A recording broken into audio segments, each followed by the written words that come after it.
So, a blessed Saturday to everyone. So, ngayon, dahil weekend, as time! Siyempre, time check, 7:25. Late na kami. So, may pupuntahan tayo sa Cubao, yung sa Red Hotel. Meron sila dong restaurant, La Muse Restaurant. Hindi ko sure kung tama ba yung banggit ko, pero La Muse Restaurant siya. Nag-confirm din ako kanina na 7 to 9 yung breakfast nila. I don't know lang yung price, nakalimutan kong tanungin. Pero mura lang din siya.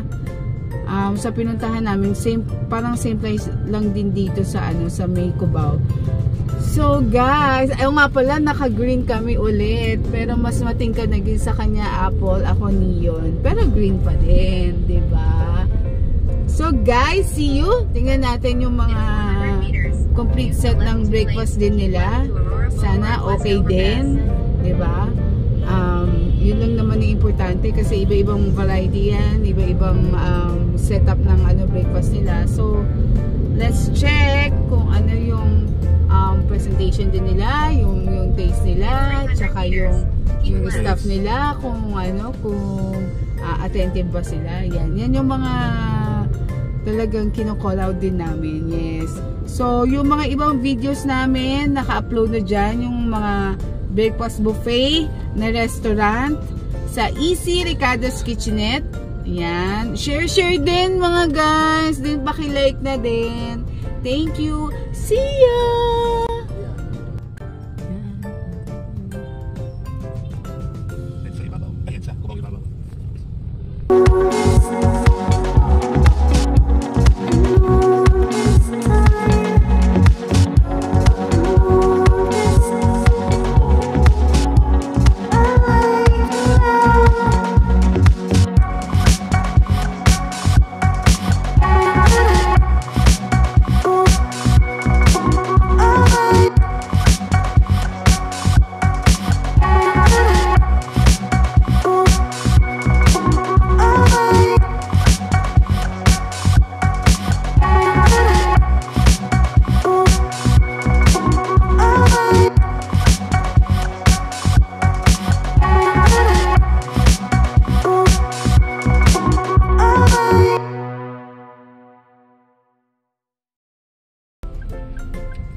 Grabe naman mag-park to.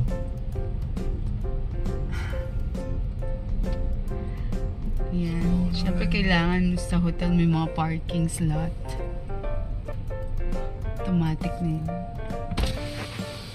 Alam nyo lang po, hindi po for check-in. Hindi po. Hindi po. Dito na lang po tayo, sir. Tapos ito po yung elevator, 5th floor po yung restaurant. Okay. Thank you, kuya. Ayan. Ayan, nasa parking area na kami. So, hindi naman kami syempre mag-check-in. Kinonfirm yan ni kuya. So, sa 5th floor ang La Muse Restaurant. Ayan. Check na. Na-excite ako. Every weekend talaga na-excite ako kasi tinitreat ako ni Honey ng breakfast. Yan na yung date namin.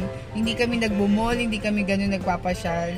Basta pag kami, breakfast, yun na yung pasyal talaga namin. Happy na kami doon. Yan. I-assist kami ni kuya. Ayan. Thank you! So guys, amoy na amoy ko. Hotel? Amoy na. Hindi amoy hotel, amoy yung mga niluluto.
na naman kami.